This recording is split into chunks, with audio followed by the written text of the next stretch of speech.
Ang buhay at krimen ni Jeffrey Dahmer, isang nakakatakot na kwento.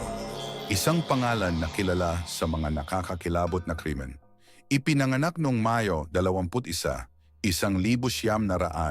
at 60 sa Milwaukee, Wisconsin, si Jeffrey Lionel Dahmer ay naging isa sa mga pinakakilalang serial killer sa kasaysayan ng Amerika.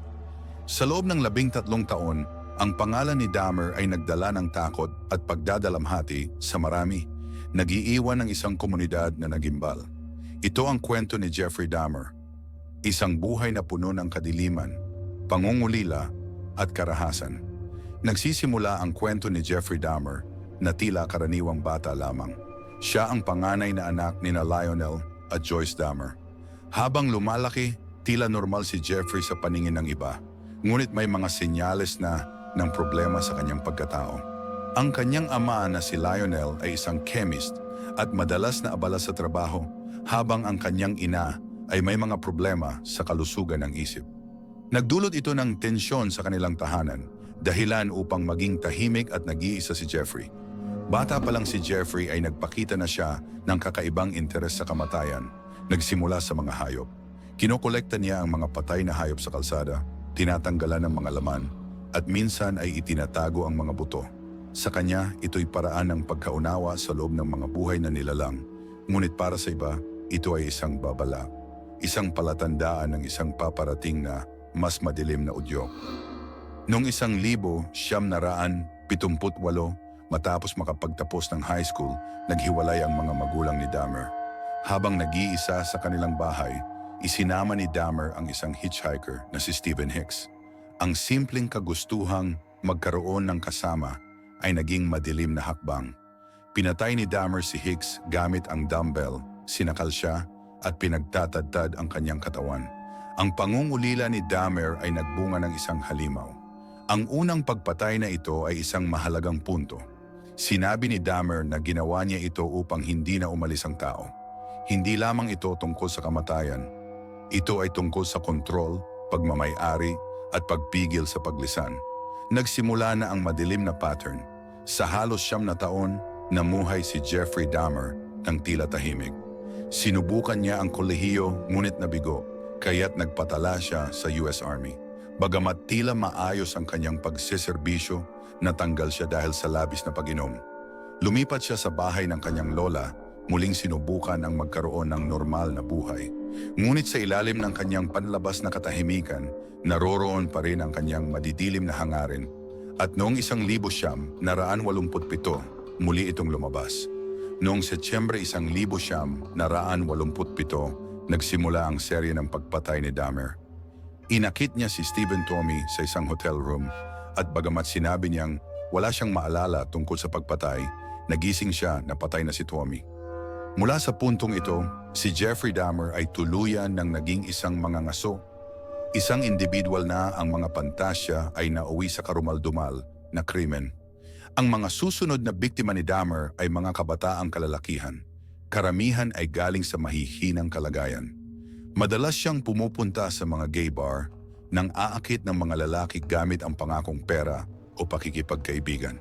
Kapag nasa kanyang apartment na, binibigyan niya sila ng droga at saka sinasakal habang sila'y wala sa ulirat, isang paghahangad ng buong kontrol sa kanilang katawan. Ang apartment ni Jeffrey Dahmer ay naging kanyang pugad, isang lugar ng mga hindi maipaliwanag na karahasan. Nang pumasok ang mga pulis sa kanyang maliit na apartment noong Hulyo 22, 1971, natagpuan nila ang mga nakakapangilabot na koleksyon. May mga bungo ng tao sa kanyang closet. May mga litrato ng mga pinaghiwa-hiwalay na katawan. At sa kanyang refrigerator, nakita nila ang mga bahagi ng katawan ng tao. Iningatan ni Dahmer ang ilang bahagi ng kanyang mga biktima. Sinusubukan ang kanibalismo, umaasang maging permanenteng bahagi niya ang mga biktima. Ang nagdala sa mga pulis sa apartment ni Dahmer ay si Tracy Edwards, isang kabataang inakit niya gamit ang pangakong pera. Ngunit nakatakas si Edwards at humingi ng tulong sa mga pulis. Dinala niya ang mga pulis pabalik sa apartment. Hindi alam na kanilang madidiskubre ang isang tahanan ng lagim na lampas sa imahinasyon. Matapos arestuhin, inamin ni Jeffrey Dahmer ang pagpatay sa 17 kalalakihan. Sa kanyang paglilitis na humaling ang mundo sa mga nakakagimbal na detalye ng kanyang mga krimen. Tahimik na inamin ni Dahmer ang mga pagpatay, nagpakita ng pagsisisi, ngunit ang mga detalyeng kanyang ikinuwento ay nagpakita ng larawan ng isang malalim na sira sa kaisipan. Bagamat siya'y na-diagnose ng ilang psychological disorder, siya'y idineklarang legally sane. Siya'y sinintensyahan ng 15 magkakasunod na habambuhay na pagkakakulong na tiyakang hindi na siya makakalayap. Ang panahon ni Dahmer sa kulungan ay minarkahan ng kanyang pagsisikap na makahanap ng kaligtasan sa relihiyon. Siya ay binautismuhan noong 1974 at tila nagpapakita ng tunay na pagsisisi sa kanyang mga ginawa. Ngunit para sa marami, ang pagsisikap ni Dahmer na magbago ay tila hindi sapat upang burahin ang sakit na kanyang idinulot. Noong Nobyembre ng 1974, natapos ang buhay ni Dahmer sa isang marahas na paraan. Habang nagtatrabaho sa kulungan, siya ay inatake ng kapwa bilanggo na si Christopher Scarver. Natagpuan si Dahmer na malubhang nasugatan at kalaunan ay binawian ng buhay. Ang kanyang kamatayan ay nagtapos sa isang buhay na nagdala ng matinding pagdurusa sa iba. Ang kwento ni Jeffrey Dahmer ay isang trahedya. Ito ang kwento ng isang taong ang kawalan ng kakayahang makipag-ugnayan sa iba ay nagdala sa kanya sa isang mundo ng kadiliman at kasamaan. Ngunit higit pa sa horror na kanyang ginawa, naroroon ang kwento ng kanyang mga biktima. Mga kabataang kalalakihan, karamihan sa kanila ay marginalized na ang mga buhay ay marahas na kinitil. Ang kaso ni Jeffrey Dahmer ay nagpakita ng malalalim na kakulangan sa mga sistemang pangkaligtasan. Inilantad nito ang mga pagkukulang sa pamahalaan tulad ng pagkakataon kung saan ibinalik ng mga pulis ang 14 na taong gulang na si Conerak Sintasomphone kay Dahmer sa kabila ng mga malinaw na babala. Pinilit nito ang Amerika na harapin ang hindi komportabling katotohanan kung paano tinitingnan ng lipunan ang mga mahihina. Sa pag-alala kay Jeffrey Dahmer, mahalagang huwag nating hayaang masapon ng kanyang pangalan ang mga biktima.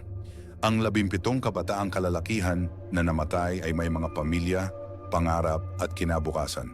Sila'y mga kapatid, anak at kaibigan. Ang pamana ni Jeffrey Dahmer ay dapat magbigay diin sa kanilang mga kwento ng mga buhay na nawala, mga pamilyang nasira at isang komunidad na magpakailanman ay maapektuhan ng kanyang mga krimen. Ang mga krimen ni Jeffrey Dahmer ay nag-iwan ng malalim na bakas sa kasaysayan. Ang kanyang pangalan ay palaging maiuugnay sa takot, ngunit sa pagsasalaysay ng kanyang kwento, hindi lang natin naaalala ang mga krimen, kundi pati na rin ang kahalagahan ng pagbabantay, pagkilala sa mga senyales ng problema sa kalusugan ng isip, at pag-unawa sa kapwa. Bagamat wala na ang mga biktima, ang kanilang alaala ay nananatili, isang malinaw na paalala ng kasamaan na maaring magmula sa tao at ng kahalagahan ng pagmamalasakit sa kapwa.